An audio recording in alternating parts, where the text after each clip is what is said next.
Hi there, I'm attorney Kelly Longtin from Kelly Longtin Law, and I want to welcome you to this episode of how an estate plan can help improve anxiety. So, roughly 1 in 5 U.S. adults experience a mental illness each year. Anxiety disorders are among the most common mental health conditions, affecting nearly 1/3 of adults at some point in their lives.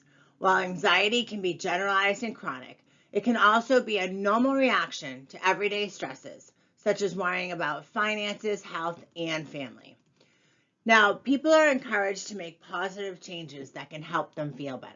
Anxiety may be rooted in concerns about the future, like what will happen when you pass away or when you experience some health issues.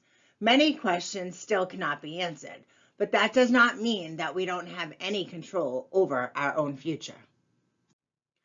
Procrastination and mental health can be closely linked and lead to an increasingly self-defeating cycle. Now, putting off necessary actions may lead to anxiety, depression, and low self-esteem, which causes further procrastination and more negative emotions. Experts recommend beating procrastination by taking on the dreaded tasks, even if it's just a few small chunks at a time. They also advise getting more organized and, when necessary, seeking professional help. Now, about 2/3 of Americans have no estate plan. That means that they have no plan in place for dealing with unexpected tragedies, including death or an incapacity.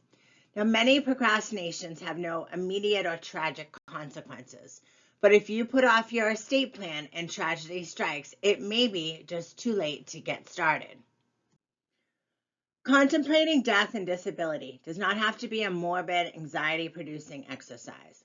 It can be a productive exercise in which unpleasant thoughts are channeled into meaningful actions. For many unanswered questions you have about the future, there is a related estate planning action that you can take to achieve a greater degree of certainty. I'm going to go over some of the most common questions we deal with and ways in which we can take action. Now, one of the questions that comes up is what happens when I die? Well, spiritually, that's a question that's best left to religion or philosophy. But materially, you can specify what happens to your money and property after you pass away using a will or a revocable trust. Now, a will is just your most basic estate planning document that everybody should have, even if it's very simple.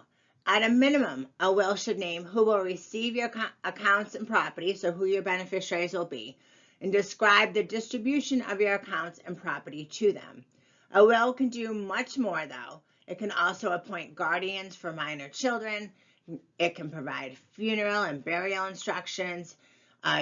Use it to describe how to handle your debts and taxes and other legal affairs, and appoint an executor to carry out the instructions in your will. Now, a living trust is a trust that can hold your money and property for your benefit while you're alive and distribute them to beneficiaries upon your death or incapacity. It is often called a revocable living trust because you can revoke the trust or change its terms during your lifetime. For example, you can move accounts and property in and out of the trust, name a new trustee or co-trustee, and change the beneficiaries. At the designated time, either your death or your incapacity, a trustee takes over the trust and manages the accounts and property that you placed in it. A living trust, which can only deal with the ownership and management of your accounts and property, is more limited in scope than a will and is best used as a will supplement, not a replacement. Another question that comes up is what happens if I'm alive but I can't communicate? Contemplating incapacity can be as anxiety-inducing as thinking about death. Now, the following estate planning tools can ensure that you do not end up in legal limbo due to a mental or physical disorder that renders you unable to manage your affairs and make decisions. The first is a revocable living trust that I just mentioned to you. Now, this can be written so that it takes effect when you are incapacitated. You can define incapacity to specify exactly what triggers a successor trustee to take over management of the trust accounts and property.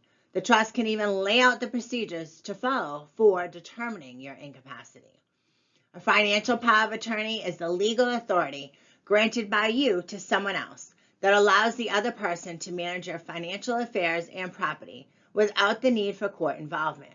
The individual granted a power of attorney can handle bank accounts, pay bills, sell property, run a business, apply for benefits, pay taxes, make investments, and oversee insurance and retirement accounts on your behalf. They are legally required to act in your best interest. Now, a medical power of attorney is the healthcare equivalent of a financial power of attorney. It designates a person who is authorized to make medical and personal care decisions for you, if and when you're unable to make those decisions. A medical power of attorney also gives that trusted decision maker the authority to manage all of your protected health information. A HIPAA release lets designated persons access your protected health information.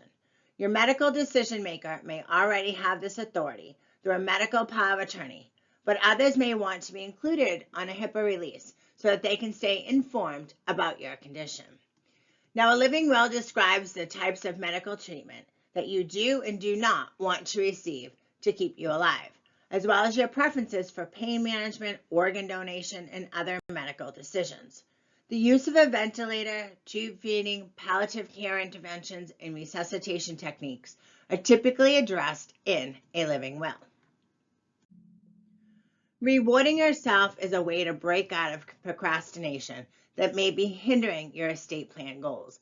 And what better reward is there than taking control of your very own future? An estate plan that includes wills and trusts and powers of attorney, medical directives, and guardianship documents can help eliminate some of the uncertainty and anxiety that comes with contemplating end-of-life scenarios. You cannot cheat fate. However, you can buy yourself some peace of mind with comprehensive estate planning. So you want to get that started as soon as possible. So call your experienced estate planning attorney and schedule a meeting with them today so you can have control of your own future. So I want to thank you for watching. I'm attorney Kelly Longtin from Kelly Longtin Law, where we provide effective estate planning for everyday families.